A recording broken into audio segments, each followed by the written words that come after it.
Well, hey there, hobby homesteaders. Welcome back to Peaks Peak. My name's Lucas, and we're sharing our hobbies here on 38 acres in eastern Kentucky. And today it's stinking cold outside, and I've got some stuff to do in the shop.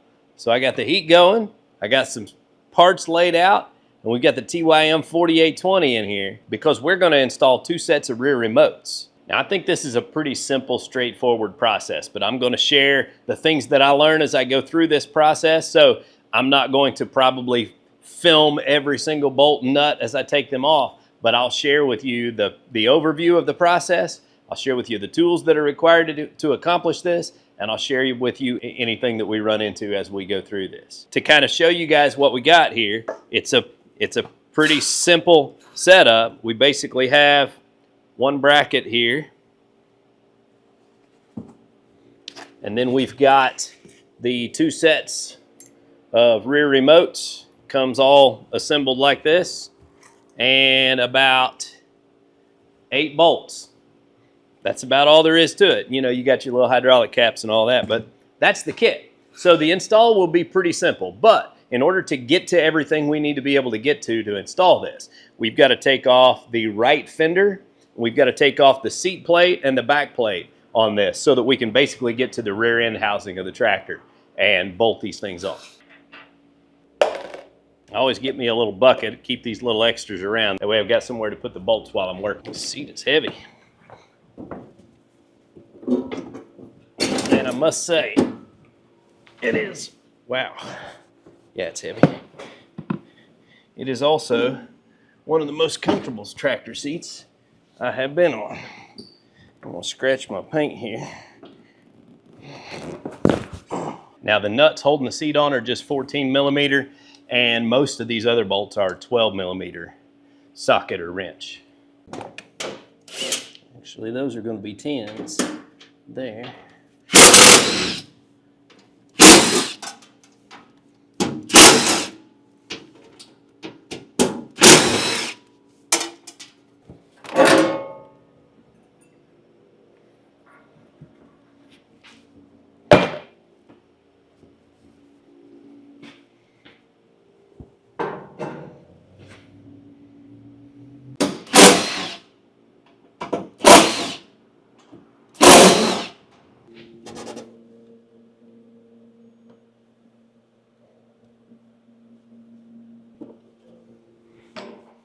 All right, we should be able to get this pan out of here now. That will allow us in there where we need to be. Also, big thank you to my wife at Farmer's Daughter Coffee for bringing me a coffee from her shop. It's very good.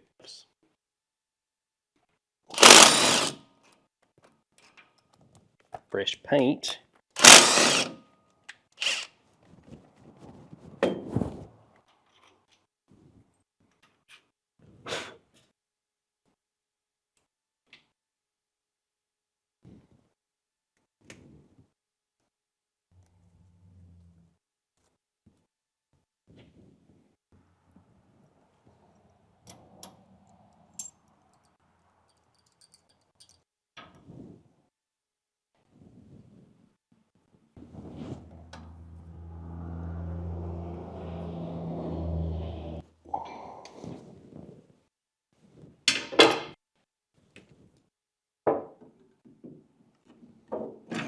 This may be why the fender needed moved.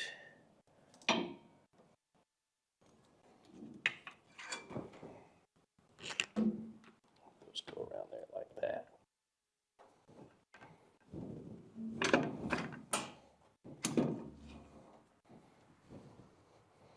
Now these have O-rings on the bottom side of each one of these, and then this, of course, has them there.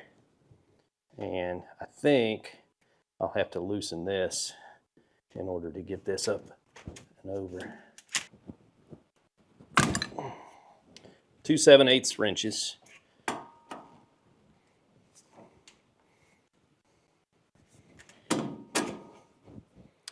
And that's the reason you need to loosen it, so you can get that in position.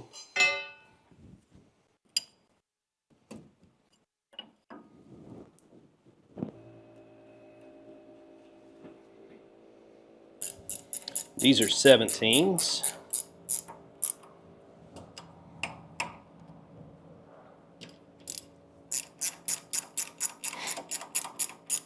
Okay, now your smaller size bolts are going to go in the top of this bracket, and the larger ones are going to go down here on the side of the rock housing.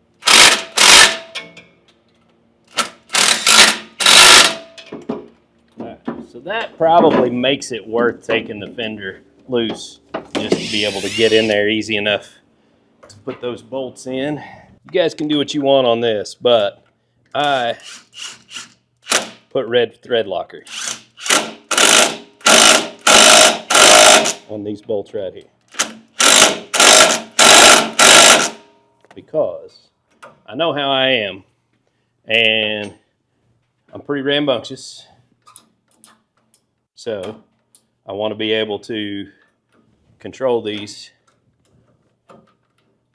and not worry about messing anything up and all that good stuff. So okay, so I came across my first little tip here, and that is I had this plate all tightened down and I was rubbing on my ROPS, and there's a little bit of play here in these bolts. So if you work it right, I think you can tighten these down to where it won't rub.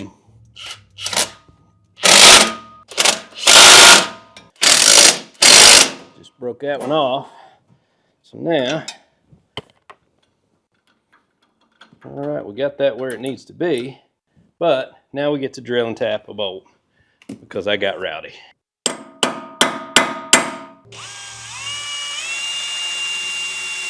We are good as new with a bigger bolt there now. Now, don't y'all love it when you're like 5 minutes from finished up, ready to put things back together, and you do something stupid? I had turned my impact driver up to level 3, which is bolt breaking power. And I only use that to remove bolts, but I used it to tighten bolts. And of course, what does it do? It rounds them off, breaks them off. So I broke the bolt off in the housing and had to drill it out. Well, I used an easy out and I broke the easy out off in it. So you know what kind of mess that creates. So I ended up having to drill it out bigger and thread the hole a little bit bigger so that I could put a bigger bolt in it. But we're good, and it looks nice, but you know, just a dumb trick. So now we're back on track and ready to roll. So I'll give you the quick overview of everything. And that is, of course, make sure that you're not up against your ROPS when you tighten down this bracket here. Everything else is real straightforward, pretty simple. You know, check your movements and make sure everything's the way it ought to be. But we got everything tightened up and ready to roll.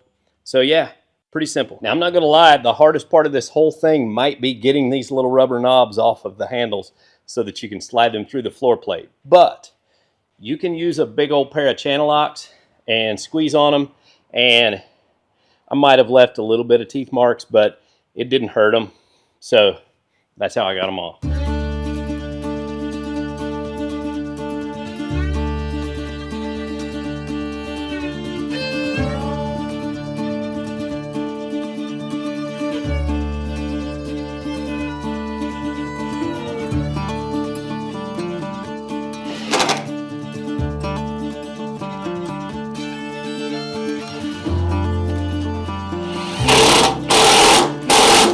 Now, of course, guys, you wouldn't believe it from all this mess right here, but you really only need a couple of 7/8 inch wrenches to tighten your hydraulic hose. You need a 12 millimeter and a 14 millimeter wrench, 12 millimeter, 14 millimeter socket, and that's about it. This is a super simple install if you don't get stupid and break off a bolt.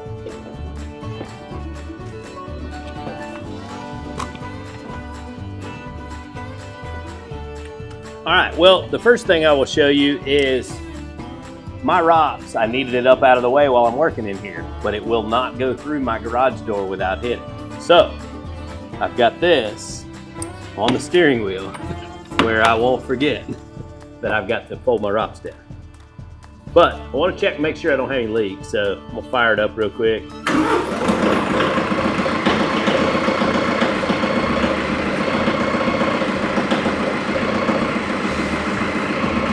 right, I don't even know. I think that's locked. Okay.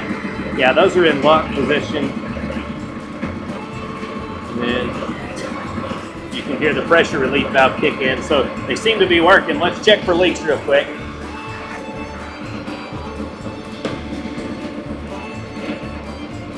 Everything looks good. I mean, that's all we took loose was right in there, and I don't see any drips or anything.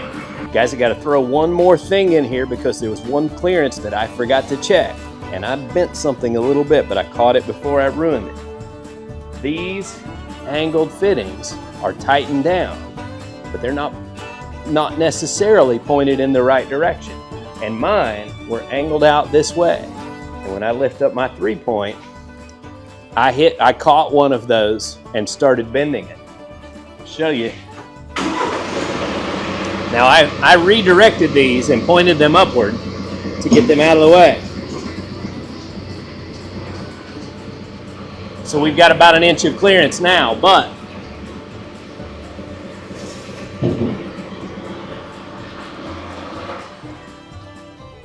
when I first put this on there, we did not.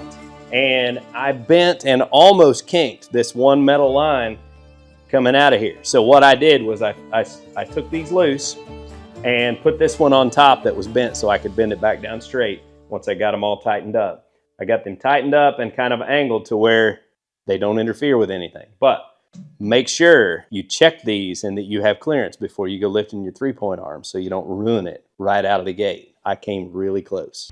Well guys, we hope you enjoyed today's video, watching us install 2 sets of rear remotes on our TYM 4820. Until next time, get outside and enjoy God's creation because it's beautiful out there. And you all have a good day.